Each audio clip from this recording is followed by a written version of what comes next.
Okay, so what if pretty much everything you've ever been taught about human history is just wrong? Today, we're diving into a really fascinating text called Hyperborean Stature, the Architecture of Lost Giants. And let me tell you, it presents a radical, and I mean radical view of our past, and what it claims is our hidden potential. This is going to be a wild ride, so let's just jump right in. So, right at the very heart of this whole idea is this one powerful, kind of unsettling claim. The idea that we, as a species, have been diminished, shrunk down from a much, much grander original state. This single concept is the foundation for everything we're about to explore, and it's designed to challenge your entire sense of self. All right, so here's our roadmap. First, we're going to look at what the source calls the original human blueprint. Then, we'll get into the theory of how, and more importantly, why humanity was deliberately changed. After that, we'll check out the architectural evidence that's supposedly hiding in plain sight all around us. And finally, we'll see how this all wraps up into a message about personal empowerment. Okay, let's start at the very beginning with what the source calls the original human blueprint. Now, this paints a picture of our ancestors that is, well, it's completely different from anything you're going to find in a standard history book, that's for sure. And when I say different, I mean really different. The text claims the original humans, the ones it calls the Hyperboreans, were literally between 9 and 12 feet tall. And no, that is not a metaphor. It's a claim about their actual physical size. Can you even wrap your head around that? Now, it's absolutely critical to understand how the source frames this. These weren't, clumsy fairy tale giants or monsters. No, they're described as the ideal, the perfect, the original version of humanity, and they supposedly came from a lost land called the High North. So you're probably wondering, how could they even be so different? Well, the text claims their biological hardware was just fundamentally better than ours is now. They were supposedly optimized for the planet's magnetic center, a state that prevented things like decay and even dizziness. Why?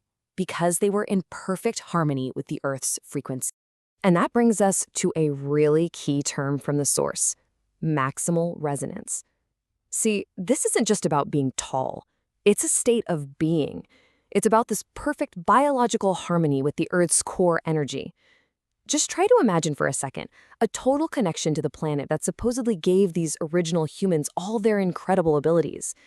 So if that was our original state, this perfect condition of maximal resonance, what on earth happened, right? How did we get from that to where we are today? Well, let's get into our next section because the source has a pretty unsettling explanation. A deliberate process it calls history's great shaving. So the core idea here is pretty shocking. It's that our current state isn't the result of natural evolution. No, it was an intentional process of reduction. According to this text, we have been shaved down, not just in our height, but in our lifespan, in our abilities, in our entire potential. And who would do something like that? Well, the source gives them a pretty chilling name: the Viper Nest. And their motivation, according to the text, was simple. It was sinister. It was all about control. They supposedly figured out that smaller, more fragile, more fearful beings are way, way easier to manage. And get this, the text claims this didn't happen in some deep, forgotten past. It actually pinpoints a specific and surprisingly recent time for this huge change, calling it the reset. It alleges this all went down during the 1800s. That was when history was supposedly rewritten, and these key structures, like those mysterious star forts you see all over the world, were repurposed to hide what they were really for. So what about the new history that was put in its place? The source calls that the dull code. And its only purpose was to make us forget where we came from, to forget our true giant origins, and just accept this smaller, more boring story about who we are. It's kind of like the programming that's designed to keep us small. But, and this is where it gets really interesting, according to the source, the proof of this lost history wasn't totally wiped out. In fact, it's hiding in plain sight all around us. So let's move on to section 3.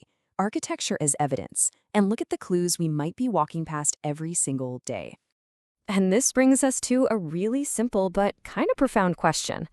I want you to think about all those grand, old-world buildings you see in old cities. The giant Capitol buildings, the soaring cathedrals. Why are the doorways and the ceilings so ridiculously massive? The text has a great way of putting it. It says that every single one of these old buildings with 20-foot doors is a sucker punch to the official story. They're these huge, physical, undeniable contradictions to the history we've all been told. So here's the crucial point. The text completely throws out the conventional explanation. Oh, they were just built for grandeur, to be imposing. The argument here is way more direct. They were built to scale for people who were simply much, much bigger. It's a stunningly simple explanation for a really weird architectural fact. All right, so this has all been a wild trip through an alternate history, but this whole thing isn't just about the past. It's about what this knowledge is supposed to do for you, right now. This leads us to our final and maybe most important section, reclaiming your stature. See, the ultimate point of understanding this whole story, according to the text, is to spark some serious internal growth. It's about completely changing how you see yourself, not as some small, insignificant person in a huge world, but as a descendant of giants with this vast, untapped potential. The source uses a really striking analogy to explain this shift in mindset. It compares the gazelle mindset, passive, fearful, always looking over your shoulder, just waiting to be a victim, with the Hyperborean Stature mindset. And that mindset means operating with confidence, with authority, with this deep sense of your own power and your right to even exist. So ultimately, the big takeaway here is a call to action. It's about embodying this reclaimed stature in your actual life.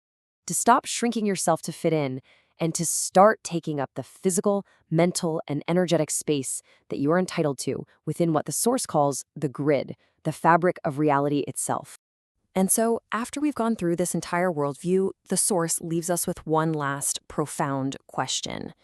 If your potential really is giant, like this text claims, what does that actually mean for you?